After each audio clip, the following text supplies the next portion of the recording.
देखिए, नवाज शरीफ का हमेशा से ये एक अलमिया रहा है कि जब भी वो बरसकदार आए हैं, उन्होंने अपनी इंडिया पॉलिसी के हवाले से फ़ौज के लिए तहफ़्फ़ुज़ात पैदा किए हैं। हुँ। हमारी फ़ौज जो है वो अगर इंडिया के साथ नॉर्मलाइज़ेशन रिलेशन चाहती है, हुँ। तो वो बराबरी की सतह पर चाहती है, जिसमें कोई हर्ज नहीं है, लेकिन इंडिया उसके लिए तैयार नहीं है। इंडिया के जब बराबर पाकिस्तान नहीं है, पाकिस्तान की इंडिया के बराबर हैसियत नहीं है, हाउ इज़ इट पॉसिबल कि इंडिया के बराबर पाकिस्तान को हैसियत मिल नहीं, जाए? देखिए फिर पाकिस्तान सेपरेटिस्ट स्टेट तो नहीं बनेगा इंडिया की। 2 आज़ाद नहीं, खुद मुख्तार रियासतें हैं। ना ना देखिए, पाकिस्तान एटमी ताकत है, वाहिद 57 इस्लामी मुल्कों में वाहिद एटमी ताकत है और ये बात उस वक़्त धमाके हो चुके थे। ये जिस वक़्त की मैं आपको बात बता रहा हूँ ना 2014, 2015, 2016 की, उस वक़्त राहील आल मुनीर शरीफ साहब सवाल ये नहीं है, ऑन ग्राउंड जो पोज़ीशन है वो क्या है? क्या ये पोज़ीशन वाज़ेह नहीं है कि इंडिया पाकिस्तान से ना सिर्फ बड़ा मुल्क है, देखिए बड़े माशी तौर पे भी बड़ा है? मैं सब आपसे गुज़ारिश करूँ, बात बड़े-छोटे की नहीं हो रही। हुँ। दोनों खुद मुख्तार रियासतें हैं। पाकिस्तान और अमेरिका भी दोनों खुद मुख्तार रियासतें हैं, पाकिस्तान क्यों नहीं डिमांड करता कि वो अमेरिका के बराबर स्टेटस ले? देखिए मैं आपको अमेरिका सुपर पाकिस्तान पावर है, अभी प मेरी गुज़ारिश, अमेरिका सुपर पावर है, इंडिया सुपर पावर नहीं है। चीन के बराबर क्यों नहीं पाकिस्तान चाहता कि देखिए, पाकिस्तान चीन किस सुपर पावर है, पाकिस्तान सुपर पावर नहीं है। सऊदी अरब के बराबर क्यों नहीं पाकिस्तान सऊदी चाहता? अरब इस्लाम का ठेकेदार है, पाकिस्तान इस्लाम का ठेकेदार नहीं है। बरतानिया बरतानिया सुपर पावर है, किसी भी पाकिस्तान नहीं है। दूसरे मुल्क से पाकिस्तान का ये मुतालबा या ये ज़िद नहीं है कि उसके बराबर उसे स्टेटस मिले, देखिए, इंडिया के बराबर कैसे मिल सकता इसलिए है? इसलिए इसलिए कि इंडिया जो है वो सारे खित्ते का पुलिसमैन बनना चाहता है। इंडिया बनना चाहता है या नहीं बनना चाहता? हम उसे कह के अपने अवाम, अपने लोगों के ऊपर हुक्मरानी करना चाहते हैं, ये बात तो दुरुस्त है। देखिए, ये बात दुरुस्त है ना, लेकिन ये बात आप देखिए कि आज जो इंडिया का रवैया है पाकिस्तान के साथ, वो इंतहाई नामुनासिब है। इंडिया में पहली हुकूमत एक ऐसी आई है जो कहती है पाकिस्तान से बात करनी है, उसका नाम है मोदी सरकार। बात ये है कि नवाज शरीफ का हमेशा फ़ौज के साथ एक प्रॉब्लम रहा है। हुँ। शायद वो फ़ौज के साथ एडजस्ट नहीं कर पाए। उनकी इंडिया पॉलिसी पे बहुत तहफ़्फ़ुज़ात थे। या फ़ौज जिस हद तक चाहती थी मियाँ नवाज़ शरीफ को अ, कर्टेल करने की हद कर्टेल तक, करना, वो रेड तो लाइन क्रॉस वो कर तैयार जाती नहीं थे। थी। अब याद होगा कि जिस वक़्त वाजपेयी आए थे, हुँ, तो वाजपेयी का आना नवाज शरीफ की बहुत बड़ी कामयाबी थी, हुँ, राइट? लेकिन उसके बाद हमने देखा कि रातों-रात कारगिल शुरू हो गया। हुँ, उस कारगिल के नतीजे में पाकिस्तान को हसीमत का सामना करना पड़ा हुँ, और पाकिस्तान का नुकसान हुआ। हुँ, पाकिस्तान का जो रेट ऑफ कैजुअल्टीज़ था, वो इंडिया से ज़्यादा हुँ, था। और ये जो लड़ाई हुई है, ये बोफोर्स तोप ज़्यादातर जो हमारी शहादतें हुई हुँ, फ़ौज की, हुँ, वो बोफोर्स तोपों की फायरिंग से हुई, हुँ, जो कि इंडिया ने उस पहाड़ों पे 15-15 हज़ार बुलंदी पे हुँ, पहाड़ पर हुँ, तोपें लाके हुँ। उन पर फायर किया, जिसके नतीजे में हमारी कैजुअल्टीज़ हुई, जिसके नतीजे में हम पीछे हटने में मजबूर हुए।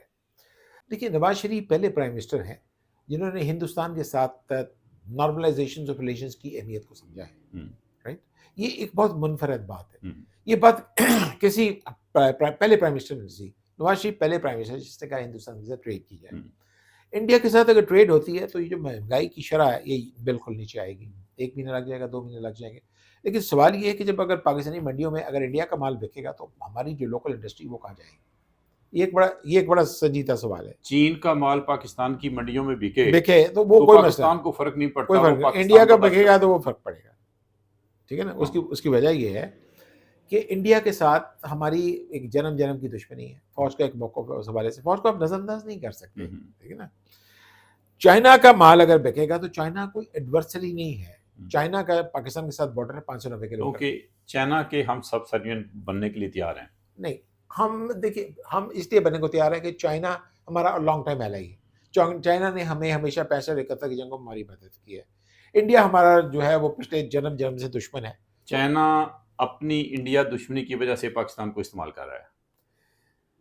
देखिए, ये बात डिबेटेबल है कि चाइना इस्तेमाल कर रहा है या पाकिस्तान खुद इस्तेमाल हो रहा है। देखिए ना, अभी इसमें फिर हम सीपैक की तरफ भी आ जाते हैं कि सीपैक का जो मुआहदा है, हुँ, वो सारा चाइना को सूट करता है। हुँ, पाकिस्तान ने बहुत महँगे कर्ज़े ले लिए जो पाकिस्तान लौटा नहीं हुँ, सकेगा, राइट? लेकिन अभी किस तरह आगे चलते हैं मामला तो ये तो जिन्होंने मुआहदा किया है, वो देखें। हुँ, वापस आते हैं इंडिया हुँ, पॉलिसी पे। इंडिया के साथ जो हमारे मामलात हैं, मैं समझता हूँ फिर नवाज़ शरीफ जो है वो बरसकदार है हुँ, और बस उनकी पार्टी बरसकदार है। लेकिन इसके बावजूद हम देख रहे हैं कि इंडिया ने पाकिस्तान को एक फासले के साथ रखा। पिछले माह आए थे एस जयशंकर, हुँ, हुँ, उनके फॉरेन मिनिस्टर। हुँ, उम्मीद हुई थी कि कुछ बर्फ़ पिघलेगी। लेकिन अब जो हालात हैं वो बता रहे हैं कि एस जयशंकर भी मोदी पर असरअंदाज नहीं हो सकते। हुँ, मतलब पिछले माह जब हुआ था तो उम्मीद थी कि बर्फ पिघलेगी, लेकिन मोदी ने पाकिस्तान टीम चैंपियंस ट्रॉफी के लिए भेजने से इनकार कर दिया। ये बताता है उनका मूड कि जब तक मोदी हैं ये ताल्लुकात ठीक नहीं होंगे। इससे ये अंदाज़ा होता है कि पाकिस्तान ने कांग्रेस हुकूमतों के दौरान जो नरम रवैया रहा, मौका था पाकिस्तान के पास जो मसाइल हैं वो हल कर लिए जाएं, वो मौका पाकिस्तान ने ज़ाया किया। आपको याद होगा कि 72 में जिस पर भुट्टो साहब शिमला के लिए गए तो मुज़ाकरात जो थी वो एक स्टेज पे नाकाम हो गए थे। भुट्टो साहब ने अपने वफद को कह दिया कि आप पैकिंग शुरू कर दें। पैकिंग शुरू करने से पहले रात गए भुट्टो साहब ने इंदिरा गांधी से वन ऑन वन मुलाकात की। इस मुलाकात में उन्होंने कहा कि अगर आप मुझे वैसे खाली हाथ वापस भेजेंगी तो इसका फ़ायदा किसको होगा। तो उस पर इंदिरा गांधी ने उनकी बात से इत्तेफाक किया और उन्होंने कहा कि ठीक है, आपकी कैदी है वो हम वापस कर देते हैं। आपका वो जो वेस्ट पाकिस्तान में शकरगढ़ साइड पे जो 5000 5,500 पीर का इलाका वो भी हम वापस कर देते हैं। और जो लाइन ऑफ कंट्रोल है वो सीज़ फायर लाइन से तब्दील करके सीज़ फायर लाइन को तब्दील करके लाइन ऑफ कंट्रोल तब्दील कर दिया गया। तो उस पर जो है वो मुआहदा अमल में हो गया। इंदिरा ने भुट्टो साहब को खाली हाथ नहीं भेजा था। मैं समझता हूँ उनके दौर में बहुत से मुआहदे ऐसे हुए, ये समझौता ट्रेन का मुआहदा हुआ, मजहबी ये जो एक दूसरे के मुक़द्दस मकामात है इन पर जाने का मुआहदा हुआ। और भुट्टो दौर में कभी इंदिरा गांधी और भुट्टो के दौरान बहुत कॉर्डियल रिलेशन है, कभी कोई मसला नहीं हुआ। हाँ, सिवाय इसके हमेशा मसाइल रहे। तो मियाँ साहब पहले दौर में 91 से 93 जो उनका दौर था, पहली दफ़ा इंडिया ने फ्री मार्केट इकोनॉमी की पॉलिसी इंट्रोड्यूस करवाई अपने यहाँ मुल्क। मनमोहन सिंह ने इंडिया को ओपन किया सारी दुनिया के लिए, तो हमने देखा कि बहुत बड़ी इन्वेस्टमेंट जो है वो आई और उसके नतीजे में इंडिया में तरक्की की कैपिटलिस्ट जो इकोनॉमी थी वो कदम जमाने लगी। अनफॉर्चुनेटली जो है वो नवाज शरीफ को काम नहीं करने दिया गया। अगर नवाज शरीफ को काम करने दिया जाता तो शायद मोटरवे भी जल्दी बन जाती और इंडिया के साथ जो मसाइल पैदा हुए वो भी ना होते। लेकिन हमारे यहाँ कल्चर नहीं है किसी को हुकूमत को टर्म पूरी करने का, तो हालात जो है वो वैसे ही वैसे रहे। अनफॉर्चुनेटली बेनज़ीर भुट्टो को भी दोनों अदवार में काम नहीं करने दिया गया। मरहूमा कहती थी कि इंडिया के साथ बॉर्डर सॉफ्ट किया जाए, ये दुरुस्त पॉलिसी थी, लेकिन बॉर्डर सॉफ्ट करने के तरीक़ाकार पर जो है वो इत्तेफाक नहीं हो सका।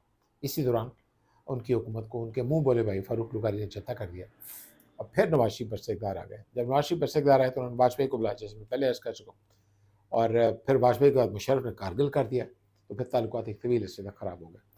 उनसे सब कुछ ये सीखा है मोदी ने कि पाकिस्तान के साथ किसी किस्म की बातचीत ही ना, जब तक एस्टेब्लिशमेंट का पाकिस्तान में कंट्रोल है।